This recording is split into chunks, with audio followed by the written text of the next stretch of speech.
안녕하세요. 부자오빠입니다. 지금 11시 15분 정도가 됐는데, 와, 다우존스가 3만 포인트가 깨졌습니다. 29,990포인트.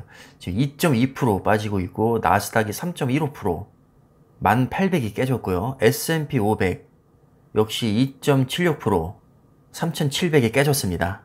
어제 연준에서 이제 0.75% 금리 인상을 하면서 자이언트 스텝을 밟았음에도 불구하고 당일에는 올랐단 말이죠. 근데 오늘 웬일로 떨어지는 걸까요? 새로운 악재가 터졌기 때문입니다. 우리가 지금 가장 우려하고 있는 게 러시아와 우크라이나의 전쟁이 이제 장기화될 거라는 건데 지금 뭐 장기화를 떠나서 푸틴이 핵을 쏠 수 있다는 발언을 했습니다. 아 진짜 푸틴 드디어 완전히 정신이 나갔습니다. 가뜩이나 지금 피투성이라 살짝만 건드려도 아파 죽겠는데 여기서 완전히 그냥 어퍼컷을 날려버리니까 뭐 폭락을 안 할 수가 없죠. 지금 테슬라는 5.5% 폭락하고 있고 마소, 애플, 뭐 아마존, 메타 거의 3%대 폭락을 합니다.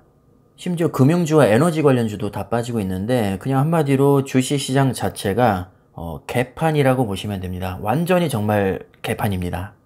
저도 애써 괜찮은 척 하지만 솔직히 제 피 같은 돈이 지금 주식에 다 들어가 있는데 괜찮을 리가 없죠. 너무나도 괴롭고 고통스럽고 두렵습니다.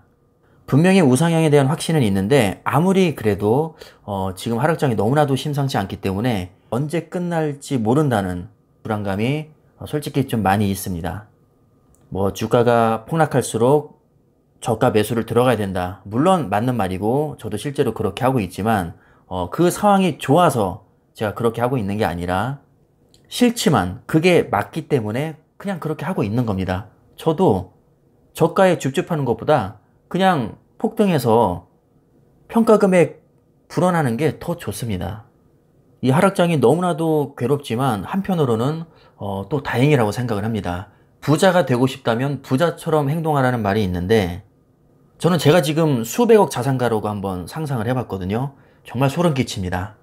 만약에 제가 부자였다면 멘탈 나갔을 것 같습니다. 부자가 아니라서 천만다행입니다. 왜냐하면 손실 금액 자체가 뭐 그렇게까지 크지 않기 때문입니다. 정말 먹고 사는데 지장이 있을 정도로 크진 않기 때문에 오히려 시드머니가 어정쩡할 때 이렇게 큰 폭락장을 얻어맞은 게 다행이라는 생각이 듭니다.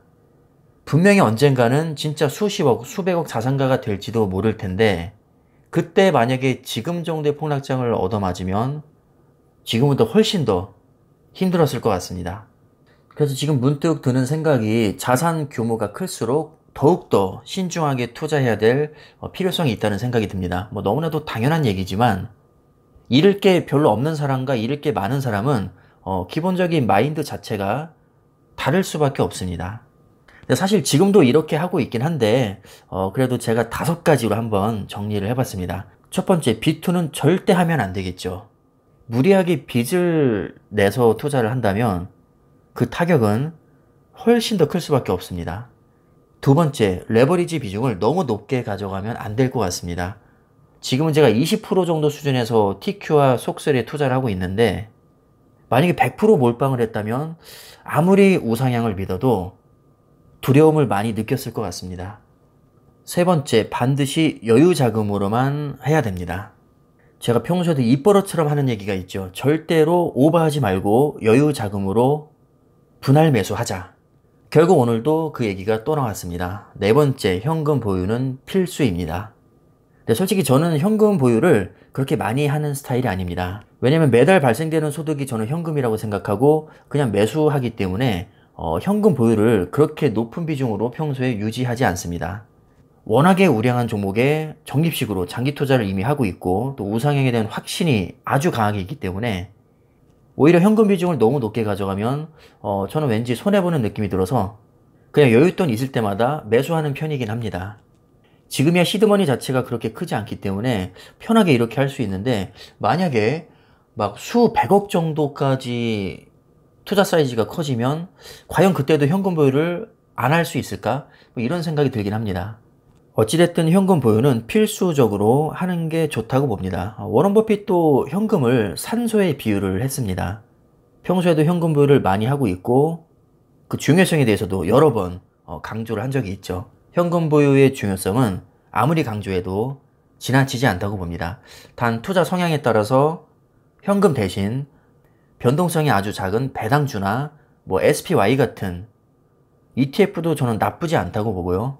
개별 종목으로는 애플도 나쁘지 않다고 봅니다. 이런 종목에 투자를 일부 하면서 현금 보유량을 낮춘다면 상승장에서 수익을 조금 더 가져갈 수 있겠죠. 어차피 우상향을 믿고 투자를 하는 거라면 조금 더 공격적으로 종목 자체를 현금이라고 생각하는 것도 저는 나쁘지 않다고 봅니다. 마지막으로 5번째, 적립식으로 분할 매수하는 게 좋습니다. 특히 제가 요즘에 많이 느끼고 있는 건데 저는 매달 적립식으로 매수를 해나가기 때문에 하락장이 무섭고 두려우면서도 한편으로는 설레이기도 합니다. 오히려 주가가 야금야금 계속 오르는 것보다 한번 폭락장 얻어맞고 그 낮은 상태를 오래 유지하다가 막판에 급등해 주는 게 사실 저 같은 어정쩡한 투자자들에게는 더 좋은 그림일 수 있거든요. 왜냐하면 시드머니 자체가 처음에 크지 않기 때문에 이미 들어가 있는 자산에서 손실을 보는 것보다 앞으로 계속해서 매수할 주식을 싸게 오랫동안 담는 게 훨씬 이득일 수 있습니다. 근데 사실 이미 큰 자산가가 됐다는 가정을 한다면 이 적립식으로 분할 매수하는 것은 효과가 굉장히 미미하겠죠. 이미 많은 돈이 들어가 있으니까 분할 매수 해봤자 별로 티가 안 날 겁니다. 하지만 주식은 평생 해야 된다고 저는 생각을 해야 되기 때문에 아무리 뭐 자산이 많아도 매수는 계속 되어야 된다고 생각을 합니다. 자, 그래서 이렇게 5가지로 정리를 해봤는데 지금 하락장에서 우리가 너무 신세한탄을 하기보다는 이미 내가 수백억 자산가라고 가정을 하고 거기에 맞는 전략을 미리 세워놓는 게 우리 자신에게 훨씬 더 유익하다고 봅니다. 그럼 다들 힘내시고요. 영상은 마무리하겠습니다. 감사합니다.